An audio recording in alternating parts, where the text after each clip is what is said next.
Hello friends, आज मैं आपसे एक महत्वपूर्ण विषय पर चर्चा करने आई हूँ। हाँ, आज मैं आपको बताऊंगी कि 8वीं क्लास से बच्चों के लिए माइंडस्कैन का एआई बेस्ड साइकोमेट्रिक असेसमेंट क्यों आवश्यक है। जैसा कि हम सभी जानते हैं कि बच्चों के लिए मार्ग चुनना आजकल कठिन हो गया है और इसमें कोई आश्चर्य नहीं है कि बच्चों के पास अनगिनत कैरियर विकल्प है और यही आता है माइंडस्कैन साइकोमेट्रिक असेसमेंट का महत्व। इन परीक्षणों से हम जान सकते हैं कि हमारे बच्चे के सबसे अच्छे कौशल क्या है और कौन सा करियर उनके लिए सर्वाधिक उपयुक्त है। माइंडस्कैन साइकोमेट्रिक असेसमेंट ने न केवल उनकी दिशा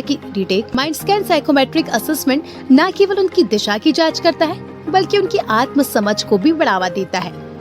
जब हमारे बच्चे खुश होते हैं तो हम भी खुश होते हैं और यही नहीं, माइंडस्कैन साइकोमेट्रिक असेसमेंट से हम उनके कैरियर के प्रति उनका भरोसा तथा आत्मविश्वास बढ़ा सकते हैं। आपने तो सुना ही होगा कि कई महान व्यक्तियों ने भी अपने मार्ग को साइकोमेट्रिक असेसमेंट की मदद से ही तय किया है।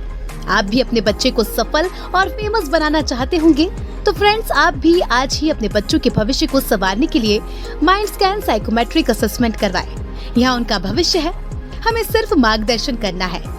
आप माइंडस्कैन से उनकी वेबसाइट www.mindscan.in पर संपर्क कर सकते हैं अथवा 9140604743 या 8588099595 पर कॉल करके भी असेसमेंट करवा सकते हैं।